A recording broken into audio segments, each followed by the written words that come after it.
के सेशन में हम लोग क्या शुरू होंगे, आपका 1.2.4 यानी पर्यावरणीय शिक्षा की प्रकृति, नेचर ऑफ एनवायरमेंटल एजुकेशन। इसका पीडीएफ मैंने आपको ऑलरेडी क्लास 2 की उसमें प्रोवाइड करवा दिया है ना। सो अगर आपने कल वाली क्लास का पीडीएफ देखा होगा तो आपको उसमें पूरा चैप्टर 2 मिल गया होगा। आज फिर से हम वही वाला पीडीएफ आपका पूरा अपलोड करवा देंगे। मैम पीडीएफ मिलेगा कहाँ से बेटा? पीडीएफ आपको मैं बता चुकी हूँ, पीजी पॉइंट आप एक ऐप इंस्टॉल कर लीजिए जो आपका प्ले स्टोर पे अवेलेबल है। वहाँ से आप जैसे ही क्लिक करेंगे आपको पीडीएफ वहाँ पे, जब आप ऐप पे लॉगिन हो जाएंगे तो आपको एक कोर्स का सेक्शन मिलेगा। कोर्स में आप फ्री कोर्स में जा करके देख पाएंगे कि बीएड सेकंड सेमेस्टर की पर्यावरण अध्ययन की पीडीएफ आपको मिल जाएगी वहाँ से। बाकी अगर अभी तक आप हमारे टेलीग्राम चैनल से नहीं जुड़े तो टेलीग्राम चैनल से जुड़ने के लिए भी आप पीजी पॉइंट सर्च कर लीजिए, या आपको लिंक डिस्क्रिप्शन बॉक्स में मिल जाएगा और कमेंट सेक्शन में पिन कर दूंगी मैं। वहाँ से आप देखिए ब्लू कलर का आपको एक ऊपर लिंक भी दिख रहा होगा, वहाँ से आप ज्वाइन कर सकते हैं।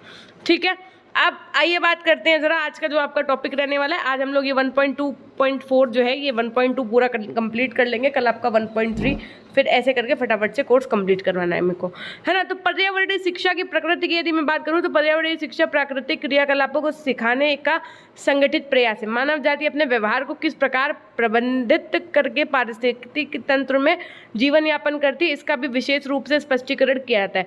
जो लाइन मैंने आपकी पेंसिल से मार्क की है वो आपको नोट डाउन करते चलना है कि यूनेस्को के तिब्लिसी सम्मेलन में, यानी कि यूनेस्को तिब्लिसी सम्मेलन जो आपका 1977 में हुआ, उसके अनुसार क्या बताया गया कि पर्यावरणीय शिक्षा एक अधिगम प्रक्रिया से संबंधित है, यानी कि एक लर्निंग प्रोसेस से रिलेटेड है जो लोगों को पर्यावरण ज्ञान तथा संरक्षण तथा उससे संबंधित चुनौतियाँ आवश्यक कौशल के लिए विशेषज्ञता विकसित करेगी। पारिस्थितिकी परिप्रेक्ष्य में पर्यावरण शिक्षा के प्राकृतिक निम्नलिखित है कि भाई जो पारिस्थितिकी तंत्र एक तरीके का, अभी आपको इसके बाद वाला चैप्टर पूरा ही यही है, पारिस्थितिकी तंत्र जो आपका इकोलॉजिकल सिस्टम है उस पर पूरा डिपेंडेंट है। तो पहली बात तो आपको ये बहुत अच्छे से याद रखना है कि पर्यावरण शिक्षा की प्रकृति सामाजिक भी है, व्यवहारिक भी है। ये लाइन हमने आपको ऑलरेडी नोट भी करा दी है। पारिस्थितिकी वास्तविकताओं और मानवीय इच्छाओं में वृद्धि जीवन स्तर में टकराव से संबंधित प्रकृति है जिसे पर्यावरण क्षरण कहते हैं। देखिए मनुष्य की इच्छाओं पर नियंत्रण तो है नहीं भाई। आज मनुष्य की इच्छा हुई कि काश मनुष्य के दिमाग में आया कि काश ऐसा हो जाए, वो काश जो है वो उसको सत्य में परिवर्तित करने की कोशिश करता है। तो कहीं ना कहीं उसने ऐसी चीज़ों का निर्माण कर लिया है आज की इस दुनिया में जिससे प्रकृति को बहुत ज़्यादा नुकसान हो रहा है। तो कहीं ना कहीं पारिस्थितिकी की जो वास्तविकताएं हैं, यानी जो आपका नेचर की रियलिटी है, जो ट्रू ब्यूटी है, उससे और मनुष्य की जो इच्छाएं हैं, कहीं ना कहीं इसमें इतना टकराव अधिक हो गया है। इससे सबसे ज़्यादा नुकसान यदि किसी को हुआ है तो पर्यावरण को हुआ है, और मनुष्य सोचता है कि नुकसान तो पर्यावरण को हो रहा है, हमसे क्या। लेकिन in an indirectly way we can say that कि नुकसान तो ह्यूमन बींग्स को ही हो रहा है। अगर आप जहाँ एक कहावत सुनी होगी ना आप लोगों ने कि जिस थाली में खाना चाहिए उसमें छेद नहीं करना चाहिए, बोलते हैं जो जिस थाली में खाओ उसी में छेद कर दो, उसमें छेद नहीं करना चाहिए। तो इसका मतलब यही है कि आप पर्यावरण में रह रहे हैं, जहाँ आप रह रहे हैं उसी को आप स्पॉइल कर रहे हैं। तो आपका तो जीवन कट जाएगा, आपकी ज़िंदगी 70-80 साल की होगी, आपका तो चल जाएगा। लेकिन जो आने वाली आप ही की जनरेशन, आप ही के बच्चे, आप ही के पोते, आप ही के नाती, उनके साथ क्या होगा? क्या उतना स्वच्छ इन्वायरमेंट जो आपको मिल पाया है, क्या इतना ही स्वच्छ आप आगे आने वाली जनरेशन को प्रदान कर पा रहे हैं? है ना? नहीं। शायद आपको जवाब इसका क्या मिलेगा? नहीं। क्योंकि आज जितना आपको शुद्ध जल मिल रहा है, कहीं ना कहीं इतना प्रदूषण हो गया है, और अभी भी इतना दिन पर दिन टेक्नोलॉजी बढ़ती जा रही है, दिन प्रतिदिन नई नई आविष्कार हो रहे हैं, नई नई खोजें हो रही हैं। और आप समझ लो कि हर साल कितने एसी बन जाते हैं, कितने लोगों के घर में एसी लग रहे हैं, फ्रिज लग रहे हैं, है ना। तो और बहुत सारी इंडस्ट्रीज ओपन हो रही हैं, कोई किसी चीज़ की फैक्ट्री लग रही है, कहीं कुछ हो रहा है। तो इन सब चीज़ों से क्या है? नुकसान है आपके किसका? पारिस्थितिकी तंत्र को, और वी कैन से दैट की पर्यावरण को। ठीक है, तो पर्यावरणीय शिक्षा की प्रकृति कैसी है, ये लाइन आप लोग नोट डाउन कर लीजिएगा कि पर्यावरणीय शिक्षा की प्रकृति वैज्ञानिक है। लोगों में पर्यावरण के प्रति चेतना जगाने के लिए वैज्ञानिक तरीका होना चाहिए। पारिस्थितिकी के लक्षण तथा उनके आधार को समझने की प्रकृति कैसी होनी चाहिए? वैज्ञानिक। यानी कि जैसे आप लोगों को जब भी बात करो तो लोगों को समझाओ कि आप अपने एनवायरनमेंट को क्या कर रहे हैं? नष्ट कर रहे हैं। कहीं ना कहीं इसको आप किसके तरीके से समझाओगे? वैज्ञानिक मेथड से समझाओ। कैसे मैम? वैज्ञानिक मेथड कैसे? हमने कहा देखो, हमने कहा उनको इस तरीके से बताओ कि जैसे पहले कि जो वायु होती थी वो शुद्ध होती थी, हवा शुद्ध होती थी, लोग श्वास अच्छे से ले पाते थे। पहले क्या था, ऑक्सीजन शुद्ध होती थी, अब क्या इतना ज़्यादा एयर पॉल्यूशन। आप देखिए कोहरा नहीं होता है ठंड के समय में, धुंध होती है वो बेटा, धुंध ना, जिसमें सल्फाइड के कण मिले होते, तो ये कहीं ना कहीं आपके, तभी तो लोगों की लाइफ जो टाइम है वो कम हो रहा है भाई। लोगों की पहले ज़िंदगी 110 साल लोग जी जाते थे, 100 साल, है ना। अब क्या है, धीरे धीरे 90 साल 80 साल में ही लोग, 90 से 80 साल में डेथ हो जाती है। जब आप लोगों की, हम लोगों की जनरेशन आएगी, आदमी 70 साल ही जिंदा रह जाए, बहुत बड़ी बात है। तो अगर ऐसे ही पोल्यूशन बढ़ता रहा तो जो लोगों की ज़िंदगी है वो कम ही होती चली जानी है, और इससे बहुत ज़्यादा लॉस होने हैं। मतलब फ़ायदा नहीं है जो ये सब चीज़ें हम लोग उपयोग कर रहे हैं इनका, ठीक। पारिस्थितिकी तंत्र में कई घटक होते हैं। जो आपका इकोलॉजिकल सिस्टम होता है, इसमें बहुत सारे घटक होते हैं, हर का सबका अपना अपना महत्व होता है। जैसे एक फैमिली है ना, दादा का, जो आपके घर में दादाजी होंगे, जो पापा जी होंगे, बड़े पापा, ताऊ ताई, चाची चाचू, मतलब सबका एक अल्टीमेट रोल होता है ना, कि कुछ बातें होती हैं जो आप सिर्फ अपने चाचू से ही बता पाओगे, कुछ बातें ऐसी होती हैं जिनसे आप दादाजी से ही शेयर करोगे, कुछ बातें ऐसी होती हैं जो आप अपने डैडा से ही कहोगे, है ना, कुछ बातें आप अपनी बहन से ही कह पाओगे। तो वैसे ही सबका अपना अपना रोल होता है एक फैमिली में। सेम उसी तरीके से जो आपका पारिस्थितिकी तंत्र है, इकोलॉजिकल सिस्टम है, उसमें कई घटक होते हैं, और प्रत्येक घटक का अपना अपना एक रोल होता है, अपना एक महत्व होता है। इनके महत्व को बनाए रखने के लिए तथा पर्यावरण संतुलन को स्थिर रखने के लिए निदान आवश्यक है।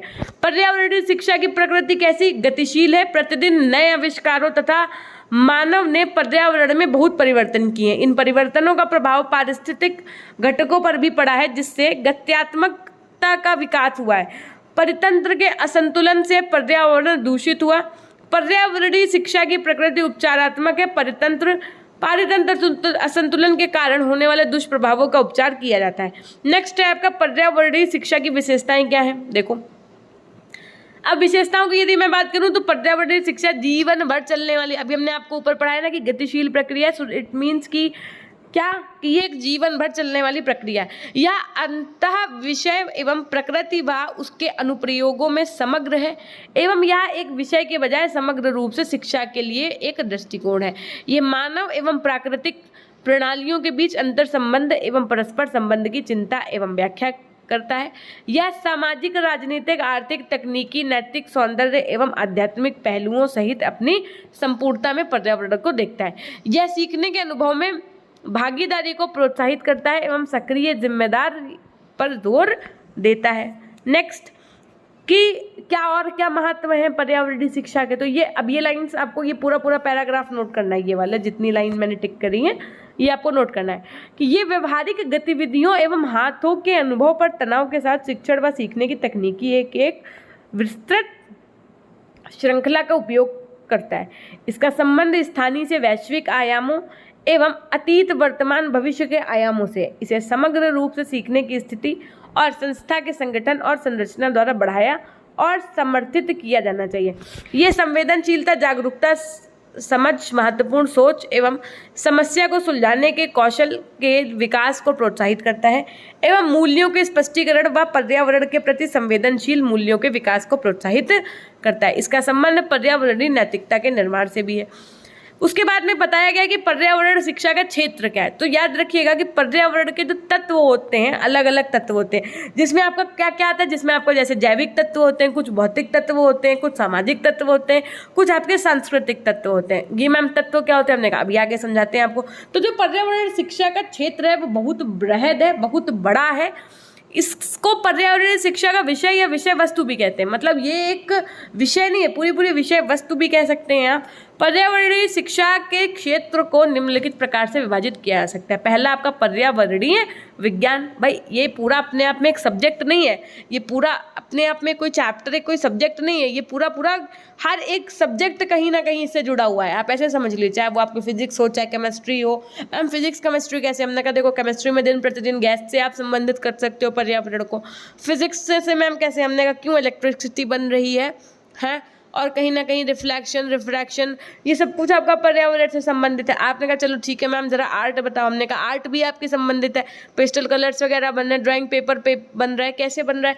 तो हर एक विषय जो है वो कहीं ना कहीं अप्रत्यक्ष रूप से या परोक्ष रूप से आपका किससे संबंधित है, तो पर्यावरणीय शिक्षा से संबंधित है। इसीलिए पर्यावरणीय शिक्षा के क्षेत्र को बहुत ज़्यादा कैसे कैसे विभाजित किया गया। तो सबसे पहले देखो पर्यावरणीय विज्ञान यानी इन्वायरमेंटल साइंस, इस विषय के अंतर्गत आप वायु, जल, भूमि तथा जीवों की प्रक्रियाओं का अध्ययन करते हैं और इसके माध्यम से छात्रों को पर्यावरण प्रदूषण, वनोन्मूलन जैसी समस्याओं का हल करने के लिए वैज्ञानिक उपायों को सिखाते हैं। उसके बाद में जो आपकी पर्यावरणीय शिक्षा का विषय, ये क्षेत्र पर्यावरणीय विज्ञान में अधिक है। इसमें सभी तत्वों का वैज्ञानिक अध्ययन किया जाता है। जीवों में परिवर्तन, अनुकूलन, क्षति आदि का अध्ययन पर्यावरणीय शिक्षा के द्वारा किया जाता है। शिक्षा के पर्यावरणीय पहलू निम्न प्रकार से हैं। भाई कैसे? सबसे पहला आपका जैविक पहलू। अगर बायोलॉजिकल एस्पेक्ट्स की बात की जाए तो ये पर्यावरणीय शिक्षा का सबसे महत्वपूर्ण पहलू होता है। इसके अंतर्गत ये महत्वपूर्ण मैम क्यों? हमने कहा क्यों? क्योंकि इसके अंतर्गत क्या क्या आ जाएगा आपका? मनुष्य, पशु, पक्षी, कीट, पतंगे और सूक्ष्म मैम पतंग कौन सा? वो जो चरखी से उड़ाते हैं, हमने कहा वो वाला पतंग नहीं, पतंग, कीट पतंगे जो छोटे छोटे कीड़े नहीं आप बारिश में देखते उड़ते हैं, वो सब चीज़ें। सूक्ष्म पतंगा बोलते हैं ना, जैसे देखो फ्लाई टाइप की जो होती है, वैसे जीव, पेड़ पौधे आदि इस तत्व के अंतर्गत आते हैं सारे। इन जिनके अंतः संबंधों तथा क्रियाओं के पर्यावरण पर प्रभाव का अध्ययन किया जाता है। भौतिक पहलू की यदि मैं बात करूं, फिजिकल एस्पेक्ट्स की बात करूं, तो ये भी पर्यावरण अध्ययन का विषय क्षेत्र है, जिसको दो भागों में विभक्त किया जा सकता है, प्राकृतिक व अप्राकृतिक। कृत्रिम, वायु, जल, भूमि, जलवायु आदि प्राकृतिक अध्ययन के क्षेत्र हैं ये सब, है ना। भौतिक पहलुओं के अंतर्गत आपके क्या क्या आ जाएंगे? तो समझो भौतिक, पहली बात तो भौतिक पहलू को दो भागों में विभाजित किया गया। मैम कौन कौन से दो भाग? हमने कहा बेटा एक आपका प्राकृतिक यानी नेचुरल, और एक आपका आर्टिफिशियल यानी कि कृत्रिम। एक आपका कृत्रिम और एक आपका प्राकृतिक। क्या मैम? भौतिक पहलू को दो भाग में विभाजित किया आपका, एक नेचुरल और एक आर्टिफिशियल। तो नेचुरल की यदि मैं बात करूं, प्राकृतिक की यदि मैं बात करूं, तो आप देख पाते होंगे जैसे वायु, जल, भूमि, जलवायु, ये सब आपका प्राकृतिक के अंतर्गत आ जाएगा। अब जैसे मनुष्य द्वारा बनाए गए भौतिक साधन जो है वो, ये सब आपका किस में आ जाएगा? आर्टिफिशियल में आ जाएगा। सड़क, इमारत, पुल, ये सब क्या है? आर्टिफिशियल। ठीक। सामाजिक सांस्कृतिक पहलू के अंतर्गत क्या आ जाएगा? जैसे क्या है, आपने देखा होगा बहुत सारे लॉ बने हैं कि भाई अगर किसी ने जंगल में नुकसान पहुंचाया, अगर किसी ने शिकार किया तो उसके ऊपर ये धारा लग जाएगी, है ना, उसको इतने साल की सजा होगी, उस पर इतना जुर्माना लगेगा। या किसी ने अवैध खनन कर दिया, या किसी ने पेड़ काट दिए, है ना, जैसे महंगे महंगे शीशम के ये सब चीज़ें कर दी, तो कहीं ना कहीं उस पर क्या होगा? उस पर चार्ज शीट फाइल होगी, ये सब चीज़ें होंगी। उस पर आप जो आपके ये वन रक्षक अधिकारी होते हैं, ये कहीं ना RFO ऑफिसर्स जो वगैरह वगैरह सब होते हैं ना, ये सब कहीं ना कहीं केस कर सकते हैं। तो ये सब किसने बनाया? ये सब मनुष्य ने तो बनाया। यही सब चीज़ें किसके अंतर्गत आ जाएंगी? आपकी सामाजिक सांस्कृतिक पहलू के अंतर्गत आ जाएंगी। उसके अंतर्गत क्या आ जाएगा? तो देखो, मानव निर्मित नियम कानून, धार्मिक क्रियाकलाप सामाजिक सांस्कृतिक पहलू है। मनुष्य ने इन कार्यों को स्वयं के प्रयासों द्वारा बनाया है। इसके अध्ययन के द्वारा पर्यावरणीय अनुकूलन को स्पष्ट किया जा सकता है। ठीक है। उसके बाद में क्या? पर्यावरणीय अभियांत्रिकी, जैसे आपका इन्वायरमेंटल इंजीनियरिंग। अभियांत्रिकी का अर्थ होता है यंत्रों का उपयोग करना। इस शाखा के अंतर्गत विभिन्न प्रकार के प्रदूषणों के प्रभाव का मापन किन तकनीकी प्रविधियों द्वारा किया जाए, इसका अध्ययन किया जाता है। वातावरण से संबंधित अन्य समस्याओं को भी अनेक तकनीकी प्रविधियों द्वारा हल करना सिखाया जाता है। ये पर्यावरणीय शिक्षा का महत्वपूर्ण अध्ययन क्षेत्र है। मानवीय कार्यों द्वारा पर्यावरण पर पड़ने वाले दुष्प्रभाव में सुधार के लिए नवीन उपकरणों का अध्ययन किया जाता है, जिसके द्वारा पर्यावरण की गुणवत्ता में सुधार होता है। फिर देखो उसके बाद में ये सब चीज़ें जो है ना, आप बाकी की जो इंपॉर्टेंस है ये इतनी इंपॉर्टेंट नहीं है, इनको आप ना जब PDF के माध्यम से पढ़ लीजिएगा। ठीक है। फिर उसके बाद में देखो सामाजिक पारिस्थितिकी, ये क्या है? एक महत्व इसका है कि भाई सोशल इकोलॉजी क्या है मैम? तो इस शाखा के अंतर्गत आपको किसके बारे में पढ़ाया जाता है? इकोसिस्टम से संबंधित ज्ञान को मानव के कल्याण हेतु किस प्रकार प्रयोग किया जाए, इसका अध्ययन किया जाता है। पारिस्थितिकी तंत्र को कौन कौन से कारक प्रभावित करते हैं, इनका अध्ययन की भी और शाखाएं निहित होती हैं। तो इन सब चीज़ों का जो ज्ञान होता है वो आप जब सोशल इकोलॉजी पढ़ेंगे तो उसके अंतर्गत होता है। उसके बाद में पर्यावरण व्यवस्था तथा स्वास्थ्य यानी इन्वायरमेंट, ऑर्गेनाइजेशन एंड हेल्थ। मानव के स्वास्थ्य को पर्यावरण किस प्रकार से उत्तम बना सकता है, पर्यावरण एवं मानव स्वास्थ्य एक दूसरे से कैसे जुड़े हुए हैं, ये शाखा इन विषयों के अध्ययन हेतु विषय सामग्री प्रस्तुत करता है। अब ये प्रश्न मान लो अगर आपसे बन जाए तो यहीं से आपको छोटे छोटे क्वेश्चंस बन सकते हैं। अब देखो कहीं ना कहीं आपकी न्यूज़, अभी हमने आप इससे पहले एक वीडियो बनाया भी है कि सम सेमेस्टर की परीक्षाएं जो है वो ऑब्जेक्टिव मोड में कराने पर विचार किया गया है, लेकिन मैम ऑब्जेक्टिव हो या सब्जेक्टिव हो सर, तो आप लोगों को पहले सब्जेक्टिव तो पढ़ना ही पड़ेगा, बिकॉज जब तक आप सब्जेक्टिव नहीं पढ़ेंगे तब तक आप ऑब्जेक्टिव पेपर नहीं छू पाएंगे। तो पहले आप हमारे साथ सब्जेक्टिव पढ़िए। आप हमसे फर्स्ट सेमेस्टर पढ़ चुके हैं तो आपको पता है कि हमारी एक एक दिन में हमने आपको 50-50, 100-100 क्वेश्चन कराए, तो ये आप हमारे ऊपर छोड़ दीजिए। जो सब्जेक्ट हम आपको पढ़ा रहे हैं यानी पेपर 3 और पेपर 4 की रिस्पॉन्सिबिलिटी आपने हमारी रिस्पॉन्सिबिलिटी है कंप्लीट कराने की, पहले थ्योरी फिर एमसीक्यूज, ठीक है। तो आप टेंशन नहीं लो। अगर आपका कोर्स 30 दिन में भी मैंने टारगेट कंप्लीट किया है कि भाई ये आपका मई स्टार्ट होगा, मई में भी हो गया, तब भी आप 15 दिन में अगर हम आपको 100-100 क्वेश्चन एक दिन में भी करा देंगे तो 1500 क्वेश्चन हो जाएंगे। मान लो मैम 1500 नहीं करवा पाए, 50 ही करवा पाए, हमने कहा 50 भी करवाएंगे तो भी कितने हो जाएंगे, 750। और आप जानते हैं कि हम एक एक दिन में आपको 300-300 क्वेश्चंस करवाएं, सो आप उसकी चिंता ना करो, चुपचाप पढ़ते जाओ, लैंडस्केप मोड में फ़ोन को रख लो और पढ़ते जाओ बस। और दुनिया कुछ भी कहे किसी के चक्कर में ना पड़ो, अपनी पढ़ाई करने से मतलब रखो, क्योंकि बस यही डिस्कशन करते रह जाओगे कि ऑब्जेक्टिव अच्छा होता है, सब्जेक्टिव अच्छा होता है।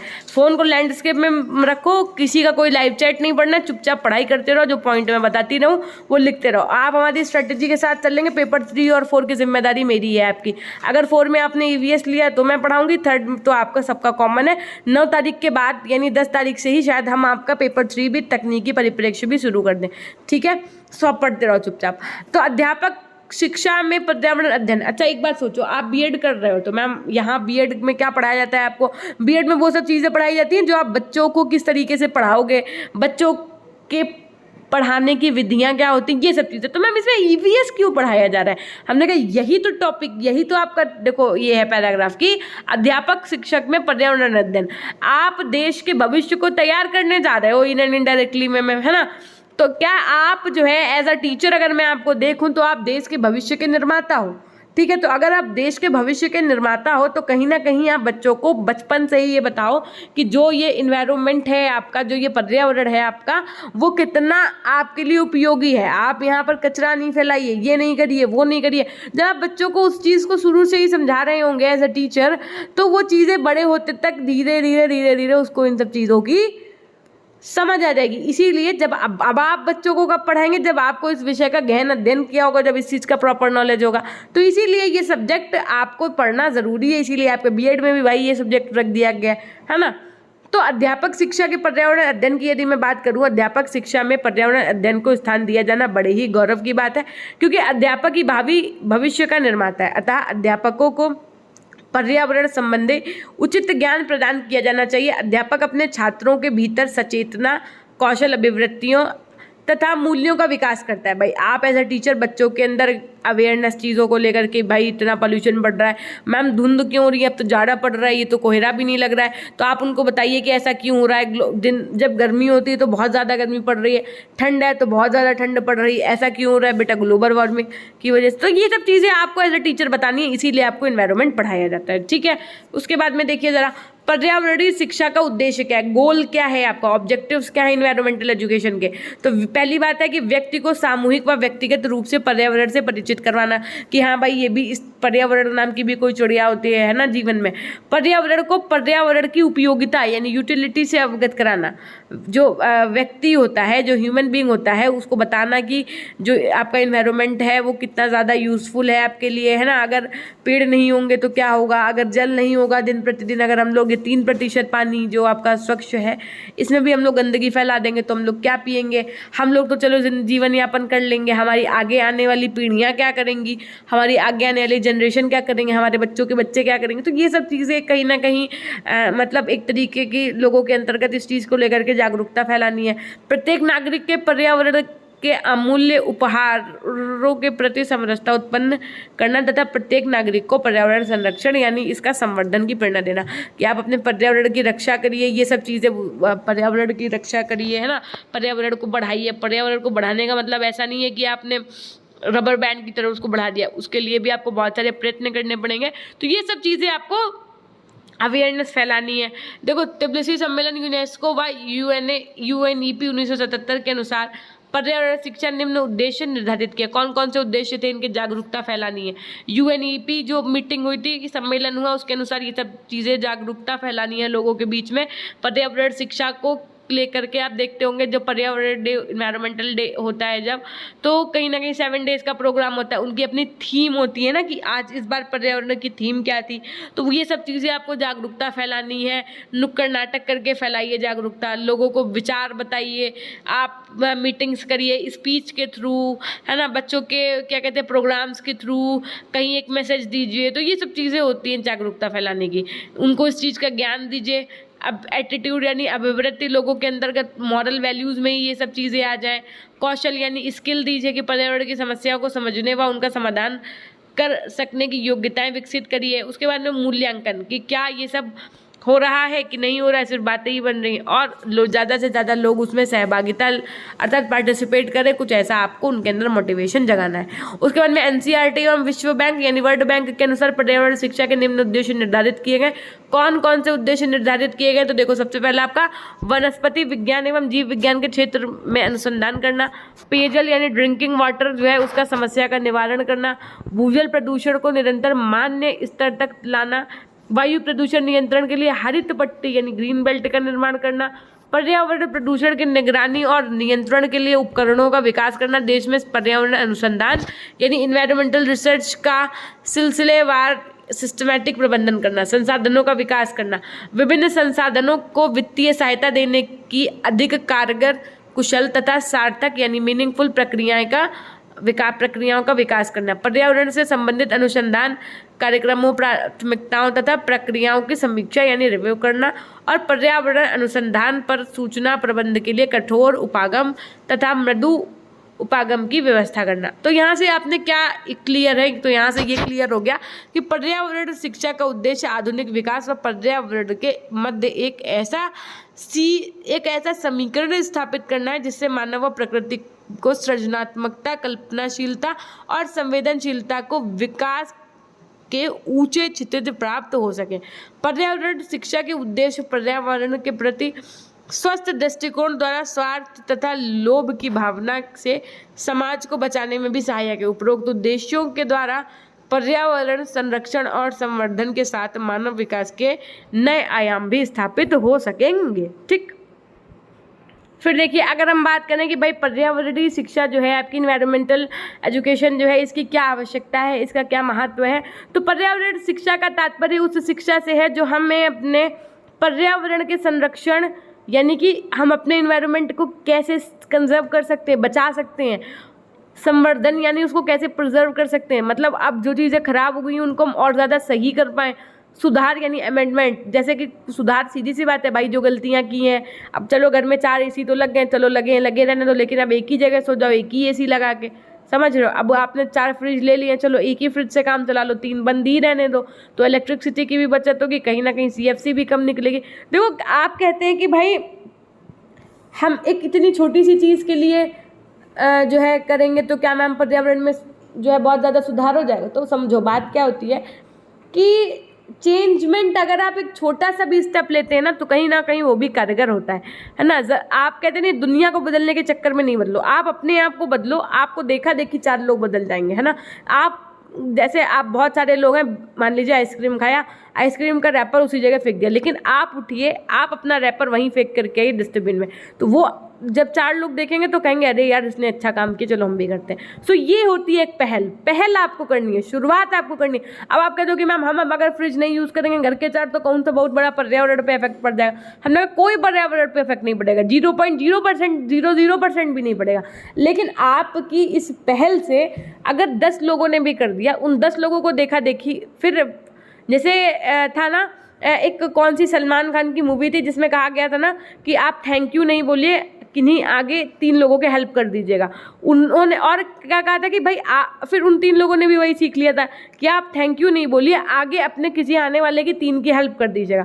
तो उसी तरीके से ये एक चेन बनती चली गई थी। तो वैसे ही अगर आप कुछ अच्छा करेंगे इन्वायरमेंट के लिए, आप उसको अगर उसको सेव कर उसमें सुधार करेंगे, है ना, उसमें आप अगर उसको संवर्धित करेंगे तो वो चीज़ें जब आगे आने वाले लोग देखेंगे तो वो भी करेंगे, है ना। तो कहीं ना कहीं ये सब चीज़ें आपको पर्यावरणीय शिक्षा के अंतर्गत बताई जाती हैं, है ना। और उसके बाद में देखो क्या बताया, अभी तक पर्यावरण को प्राकृतिक संपदाओं का भंडार समझा जाता रहा है। व्यक्ति ने इन प्राकृतिक संपदाओं को बचाने मात्र को ही पर्यावरण संरक्षण यानी एनवायरमेंटल कंजर्वेशन समझा एवं स्वयं को पर्यावरण से भिन्न इकाई माना है।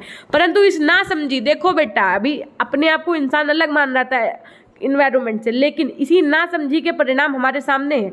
अतः पर्यावरण के अर्थ एवं उसके प्रति व्यक्ति के दायित्व को समझाने के लिए पर्यावरण शिक्षा की महती आवश्यकता है। इसी आवश्यकता को ध्यान में रखते हुए पर्यावरण शिक्षा का मुख्य लक्ष्य विश्व में ऐसी जनसंख्या का विकास करना है जो समग्र पर्यावरण के प्रति जागरूक, पर्यावरणीय समझ में सक्षम तथा नई समस्याओं को व्यक्तिगत व सामूहिक रूप से समाधान करने में प्रयत्नशील और समर्थ हो। अतः हम क्या कह सकते हैं कि पर्यावरण के प्रति स्पष्ट जागरूकता लाने, ग्रामीण व शहरी क्षेत्र में आर्थिक, सामाजिक, राजनीतिक व पारिस्थितिकी अंतःक्रियाओं के प्रति उचित सहसंबद्धता स्थापित करने हेतु व्यक्ति को पर्यावरणीय शिक्षा की आवश्यकता है। व्यक्ति को पर्यावरणीय ज्ञान, पर्यावरण के प्रति नैतिक मूल्यों, अभिवृत्तियों व कौशलों को विकसित करने के अवसर देने तथा समग्र पर्यावरण के प्रति व्यक्ति समूह व समाज के व्यवहार के नए आयाम देने तथा नवीन आचार संहिता बनाने हेतु पर्यावरण शिक्षा का नितांत आवश्यकता है। अब देखो इसकी आवश्यकता की निम्नलिखित छोटे छोटे बिंदुओं में समझाया गया। ये आप अपने अकॉर्डिंग भी पढ़ सकते हैं कि भाई छोटे बड़े बच्चों को पर्यावरण संबंधित जानकारी देना, लोगों को जागरूक करना, मानव को संयमपूर्ण जीवन जीने हेतु शिक्षित करना, उसके बाद में प्रकृति और विकृतियों से बचाने हेतु व्यक्ति क्या करे क्या ना करे, मतलब आपको डूज एंड डोंट बताना कि क्या करना है क्या नहीं करना है। वन जीवन, वन ऊर्जा और खनिज संपदा के संरक्षण के लिए क्या करना चाहिए। खनन से उत्पन्न असंतुलन की जानकारी करना कि भाई अगर आप खनन करेंगे तो क्या होगा, प्रदूषण से क्या नुकसान होगा, आपके जीवन को क्या नुकसान होगा, आगे आने वाली जनरेशन को क्या नुकसान होगा। तो ये सब चीज़ें। उसके बाद में पर्यावरणीय शिक्षा का महत्व क्या है, इंपॉर्टेंस ऑफ एनवायरमेंटल एजुकेशन क्या है, यह प्राकृतिक संसाधनों के समुचित प्रयोग की जानकारी देता है। उसके बाद में ये पर्यावरण शिक्षा छात्रों में प्रदूषण के प्रति चेतना उत्पन्न करता है। इसके माध्यम से छात्रों में वैज्ञानिक दृष्टिकोण का विकास किया जा सकता है। पर्यावरण शिक्षा के माध्यम से छात्रों में पर्यावरण के प्रति प्रेम भावना उत्पन्न की जा सकती है। पर्यावरणीय शिक्षा के माध्यम से छात्रों में सांस्कृतिक, सामाजिक एवं मानवीय मूल्यों को भी विकसित किया जा सकता है और इसके माध्यम से मनुष्य एवं पर्यावरण के मध्य संबंधों एवं उनके महत्व पर भी प्रकाश डाला जा सकता है। पर्यावरण शिक्षा के माध्यम से छात्रों को पर्यावरण के प्रति सचेत करके विविध प्रकार के प्रदूषणों को फैलाने से एक सीमा तक रोका भी जा सकता है। देखो सीधी सी बात है, अगर जनता जागरूक हो गई, अगर बच्चे जागरूक हो गए तो कहीं ना कहीं इसका आपको प्रभाव देखने को मिलेगा। भाई जब जनता जागरूक नहीं थी तभी तो उसने इतना प्रदूषण किया, अब जनता जागरूक हो गई है तो अगर मान लो थोड़ा सा भी देखो कितना ज़्यादा काम किया गया कूड़े पे। अब देखिए लोग घरों से निकल करके सुबह कूड़ा बाहर डालने जाते, ऐसे इधर फेंका उधर फेंका, है ना। लेकिन अब ऐसा नहीं करते हैं लोग। तो ज़रूरत क्या है, लोगों को जागरूक करने की, जिन्हें चीज़ें नहीं पता है उनको बताने की। इसीलिए आपके सिलेबस में एनवायरमेंटल एजुकेशन को रखा गया कि आप जब देश के भविष्य का निर्माण कर रहे होंगे, अर्थात छोटे छोटे नन्हे मुन्ने देश के राही सिपाहियों को पढ़ा रहे होंगे, तो जब आप उनको इन सब चीज़ों के विषय में बताएंगे तो उनके लिए कहीं ना कहीं इस चीज़ को लेकर के एक जागरूकता रहेगी।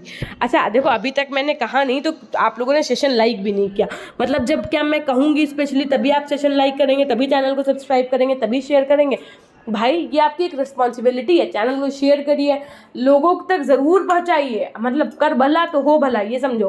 और अगर अभी तक लाइक नहीं किया तो अब तो लाइक कर दो जा करके फटाफट से। क्या हम टारगेट रख देंगे जब तक 500 लाइक्स नहीं होंगे या जब तक 200 लाइक्स नहीं होंगे तब तक मैं PDF नहीं दूंगी? ऐसा ना ही करना पड़े, हम आपके लिए तो सब कुछ करना चाह रहे हैं, लेकिन आप लोग अप्रिशिएट तो करना सीख जाओ एटलीस्ट, हैं। अब देखो जरा, पर्यावरणीय शिक्षा द्वारा छात्रों को राष्ट्रीय संपदा एवं प्राकृतिक संपदा के प्रति उनके कर्तव्यों का बोध कराया जा सकता है।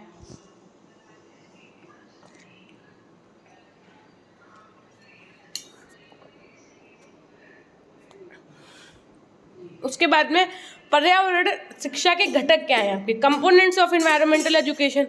तो जागरूकता और संवेदनशीलता, भाई लोगों को एकदम सीरियसली बताओ कि भाई इससे ये लॉस हो सकता है, ये हो सकता है, मतलब एक जेन्युइन तरीके से, पार्ट ऑफ जोक नहीं बनाना है आपको चीज़ों का। ज्ञान और समझ लोगों के अंदर आपको डेवलप करनी है, अभिवृत्ति, कौशल, सहभागिता, लोग ज़्यादा से ज़्यादा कार्यक्रम में भाग लें, ये सब चीज़ें।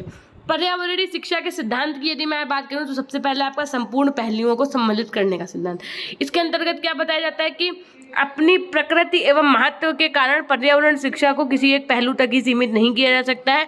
सरकार, मीडिया, शैक्षिक संस्थान, सामुदायिक समूह तथा साथ ही साथ प्रत्येक व्यक्ति की हर प्रकार से यह जिम्मेदारी है कि वह पर्यावरण संरक्षण करे तथा समाज एवं व्यक्तियों को पर्यावरणीय शिक्षा में संपूर्ण पहलुओं को सम्मिलित करके अध्ययन करना चाहिए। जीवन पर्यंत चलने का सिद्धांत, पारिस्थितिकी संतुलन को बनाए रखने तथा सतत विकास के लिए पर्यावरणीय ज्ञान एवं कौशल की आवश्यकता होती है, जिसके द्वारा व्यक्ति पर्यावरण संबंधी समस्याओं का समाधान कर सकता है। इसलिए औपचारिक या अनौपचारिक रूप से पर्यावरणीय शिक्षा जीवन पर्यंत चलती रहनी चाहिए। नेक्स्ट पॉइंट है आपका समग्र विषयों में संयोजन का सिद्धांत। पर्यावरणीय शिक्षा के अंतर्गत सामाजिक, वैज्ञानिक, सांस्कृतिक, आर्थिक एवं नैतिक पहलुओं पर विचार किया जाना चाहिए जो पर्यावरण के प्रभावी प्रबंधन में सहायक हो। विषय विशेषज्ञ आधारित ज्ञान जब तक गंभीर रूप से योगदान न दे तब तक अपने आप में पर्याप्त नहीं है। पर्यावरणीय समस्याओं को से संबंधित संपूर्ण गुण दोष की विवेचना करना अनिवार्य है ना, कि भाई अगर आप ऐसा करेंगे तो इसका ये नुकसान होगा, ये फायदा होगा, है ना। कहीं ना कहीं अगर आप घर पे एसी लगवाओगे तो आपको तो फायदा ही फायदा दिखेगा भाई, कि वन टाइम इन्वेस्टमेंट है, उसके बाद आराम से जीवन यापन करो। लेकिन जो इसका नुकसान है वो अभी आपको नहीं दिख रहा है। क्या नुकसान है कि भाई CFC निकलेगी तो वो आपको तो दिखेगी नहीं कि हाँ भाई गैस निकल रही है, नहीं निकलेगी। भाई ये है कि जब कूलिंग कम कर देगा तो ये लोग कहते हैं कि भाई गैस डलवाओ, फिर से लोग उसमें CFC भरवाते हैं। ये आपके पर्यावरण को नुकसान देगा। फिर एकदम से जब भूकंप आएगा, जब एकदम से परिवर्तन आता है ना, कि गर्मियों में पता चले अप्रैल में ही टेम्परेचर 50 पहुँचा जा रहा है, तो ये सब चीज़ें आपकी इनडायरेक्टली वे में लॉस कर रही हैं, है ना। व्यवहारिकता का सिद्धांत क्या है कि पर्यावरणीय शिक्षा की प्रभावपूर्णता सबसे अधिक मौलिक विशेषता को परिभाषित करता है कि पर्यावरणीय शिक्षा वह प्रतिक्रिया है जो बेहतर पर्यावरणीय परिणामों के नेतृत्व का प्रतिफल है, नहीं तो इसके अभाव में केवल निष्क्रिय ज्ञान या अव्यवहारिक कौशल का संचय ही होगा। पर्यावरणीय शिक्षा में व्यवहारिकता का सिद्धांत ऐसा मापदंड है जिसके द्वारा पर्यावरणीय शिक्षा के क्षेत्र में व्यक्ति के प्रयासों के प्रभाव को मापा जाता है। ठीक, अब देखो उसके बाद में क्या बताया गया कि पर्यावरण शिक्षा को प्रभावित करने वाले कारक। सबसे इंपॉर्टेंट ये आपको याद रखना है कि अरस्तु का कथन क्या है कि स्वस्थ शरीर में ही स्वस्थ मस्तिष्क निवास करता है। शारीरिक स्वास्थ्य के लिए कृत्रिम वातावरण, भोजन एवं जल प्रदूषण, वायु प्रदूषण हानिकारक है।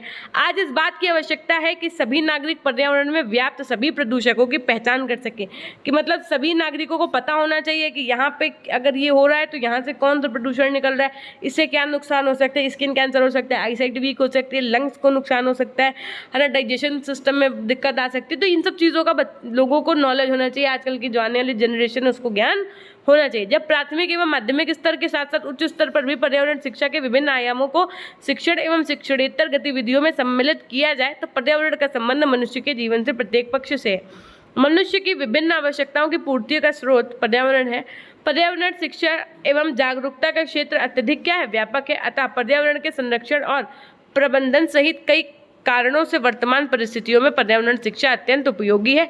और इसके अंतर्गत आप देखो क्या क्या कारक उल्लेखित है। तो सबसे पहला शिक्षण शैली, उसके बाद में प्रयुक्त उपकरण, क्या क्या आप यूज़ कर रहे हो। तो इसके अंतर्गत आप ग्लोब, एटलस, मैप, इन सब का यूज़ कर रहे होते हैं। डिजिटल विधियों की उपस्थिति, आप उनको मतलब एक वीडियो के माध्यम से दिखा सकते हैं कि देखो इस तरीके का क्या हो सकता है, आगे चल के दिक्कत आ सकती है, लोगों को श्वास लेने में दिक्कत हो सकती है। एनिमेटेड GIFs के थ्रू।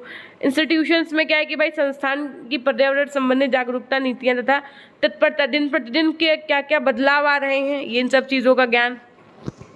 ऐच्छिक विषय के रूप में अध्ययन, उसके बाद में निम्न कक्षाओं तक सीमित नहीं रखना चाहिए इसको मतलब आगे उच्च स्तर की जो कक्षाएं होती हैं उनमें भी इसका ज्ञान बच्चों को होना चाहिए, उनके में भी एक ये विषय होना चाहिए। अध्ययन के विभिन्न स्तर पर समन्वय होना चाहिए। पर्यावरण शिक्षा में स्वास्थ्य एवं जनसंख्या शिक्षा का समावेश होना चाहिए और इन्वायरमेंटल पॉलिसीज़ का लोगों को नॉलेज होना चाहिए। पर्यावरणीय संकल्पनाओं एवं सिद्धांतों की जानकारी देने में असमर्थ, यानी कि वर्तमान पर्यावरण शिक्षक पर्यावरण के नवीन संकल्पनाओं एवं सिद्धांतों से अवगत नहीं रहते हैं, जिसके कारण वे छात्रों को इसका पर्याप्त ज्ञान देने में असमर्थ होते हैं। इस प्रकार पर्यावरण शिक्षा से संबंधित शिक्षा की अल्प ज्ञान पर्यावरण शिक्षा को प्रभावित करता है। होता क्या है कि भाई जो टीचर है ना, वो आप क्या करंट अफेयर से तो मान लो रूबरू है नहीं, उसने अपने टाइम का पढ़ा है कि भैया सन 86 में वायु में इतने प्रतिशत ये जो है इम्प्योरिटी थी, तो अभी भी बच्चों को वो वही पढ़ा रहा है। अब आज क्या बदला हुआ है, आज सन 2022 चल रहा है, 2024 चल रहा है, 2026 चल रहा है, 28 चल रहा, क्या क्या बदलाव हो चुके होंगे तब से तब तक। तो ये एक टीचर को पता होना चाहिए, कहीं ना कहीं उसको जो डे टू डे लाइफ है उससे रिलेट करके पढ़ाना चाहिए। डे टू डे लाइफ में क्या चेंज हो रहा है, डे बाई डे क्या क्या चेंजमेंट हो रहा है, तो कहीं ना कहीं इसका नॉलेज होना चाहिए जो आपका इन्वायरमेंटल एजुकेशन का टीचर हो, है ना। तो तब कहीं जा करके हम इसको एक बहुत अच्छे स्तर से लोगों तक जागरूकता फैला पाएंगे। तो यहाँ से आपका चैप्टर 2 कंप्लीट होता है यूनिट 1 का। अब यूनिट 1 का चैप्टर 3 हम आपका कल ही शुरू करके कल ही खत्म करने का पूरा प्रयास करेंगे। अब आपको मैम ये PDF कहाँ मिलेगी, तो ये PDF के लिए आप क्या करना है, आपको PG Point ऐप इंस्टॉल कर लेना जो आपको प्ले स्टोर पर मिल जाएगा। इसको जब आप डाउनलोड कर लेंगे तो आपसे पासवर्ड मांगेगा, आप अपना कोई पासवर्ड PG Point बना लो, रेफरल कोड मांगेगा, आप PG Point डाल लो, ये खुल जाएगा। जैसे ही खुल जाएगा फिर आपको यहाँ पे 3 लाइन पे क्लिक करके फॉलो कर लेना है। उसके बाद में आप जब नीचे स्क्रॉल करेंगे तो आप कोर्सेज पे जाइएगा। जैसे ही आप कोर्सेज पे जाएंगे ये पेज खुल के आ जाएगा। आपको फ्री कोर्सेज के COL वाले सेक्शन पे यहाँ पे क्लिक कर देना है, आपके सामने कुछ ऐसा पेज खुल करके आ जाएगा, ठीक। फिर आप नीचे स्क्रॉल करिएगा, आपको ऐसी एक प्लेलिस्ट दिख जाएगी। जैसे ही आप यहाँ पर क्लिक करेंगे आपको कुछ इस तरीके का दिख जाएगा। ये देखो फ्री ऑफ कॉस्ट रखा हुआ है मैंने, आप जाइए आराम से यहाँ पे। जैसे ही आप टाइप E-नोट पे क्लिक करेंगे तो आपके सामने PDF खुल के आ जाएगी और आप पढ़ने लगिएगा। यहाँ पे क्लिक करेंगे तो वीडियो खुल के आ जाएगा ऐप पे ही, है ना। तो जब PDF खुल के आ जाएगी तो वो आपकी कुछ इस प्रकार की PDF दिखेगी, ठीक है। तो ये थी एक छोटी सी जानकारी। और अगर वीडियो अच्छा लगा है, आपको क्लास अच्छी लगी तो फटाफट से एक बार लाइक कर दीजिएगा। यदि चैनल पर नए हैं तो सब्सक्राइब कर दीजिएगा, लोगों तक शेयर करना नहीं भूलिएगा। और अगर अभी तक आपने PG Point ऐप नहीं इंस्टॉल किया तो फटाफट से इंस्टॉल कर लीजिएगा। और यदि अभी तक आप हमारे टेलीग्राम चैनल से नहीं जुड़े हैं तो फटाफट से टेलीग्राम चैनल से जुड़ जाइएगा। हमेशा खुश रहिए, मुस्कुराते रहिए, कभी अपने लिए तो कभी अपनों के लिए। Till then take care, bye bye, love you all, love you my dear class. यदि कोई क्लास से संबंधित आपको कंफ्यूजन है तो आप हमें कमेंट सेक्शन में लिखिएगा, जब वीडियो अपलोड हो जाए उसके बाद में, तब हम आपको वहाँ पे रिप्लाई कर रहे होंगे। ओके।